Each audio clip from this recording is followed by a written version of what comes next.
রাজধানীর মোহাম্মদপুর জেনেভা ক্যাম্পে দুপক্ষের সংঘর্ষ ককটেল বিস্ফোরণে জাহিদ নামের এক যুবক নিহত হয়েছে।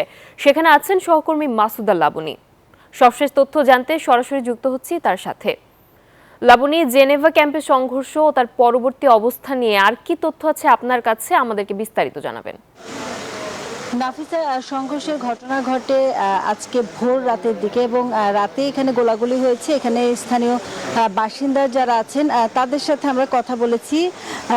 তারা যেটি বলছেন যে এখন পরিস্থিতি থমথমে এবং আইন শৃঙ্খলা বাহিনীর সদস্য আসলে এই মুহূর্তে এখানে নেই এবং রাতে কিন্তু প্রায় রাতেই এই জেনেভা ক্যাম্পের যে ৭ এবং ৪ নাম্বার গলি আছে এখানে আসলে গোলাগুলি ঘটনা ঘটে এবং যেটি এখানকার বাসিন্দা যারা তারা যেটি বলছেন যে সাধারণত আধিপত্য বিস্তারের যে দ্বন্দ্ব, সেই দ্বন্দ্ব নিয়েই কিন্তু এখানে মারামারি ঘটনা ঘটে এবং প্রায়ই কিন্তু রাতের বেলায় মারামারি ঘটনা এবং গোলাগুলির ঘটনা ঘটে।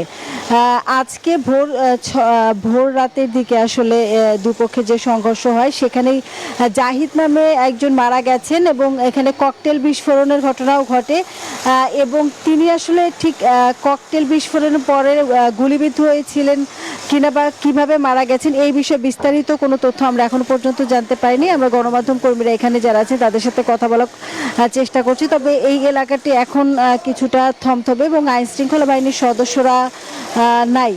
আমরা যতটুকু জানতে পেরেছি জাহিদ কল্যাণপুরে একটি মোবাইলের দোকানে কাজ করতেন এবং রাতের বেলা দীর্ঘ সময় এখানে মারামারি হয়েছে এবং এর আগেও কিন্তু যদি বলি যে মোহাম্মদপুর এলাকায় যখন মারামারি হয় সাধারণত কিন্তু আইন শৃঙ্খলা বাহিনীর সদস্যরাও এখানে খুব একটা প্রবেশ করেন না, যদিও পরপর কয়েকটি ঘটনার ক্ষেত্রে সেনাবাহিনীর সদস্যদেরকেও আমরা দেখেছি যে ক্যাম্পে অভিযান করতে এবং এই অভিযান কিন্তু আইন শৃঙ্খলা বাহিনী কিছুদিন পরপরই করছেন। তারপরও কিন্তু এই জেনেভা ক্যাম্পকে শান্ত করতে পারছেন না আসলে কেউ। তো নাফিসা, এই ছিল আমার কাছে সবশেষ তথ্য।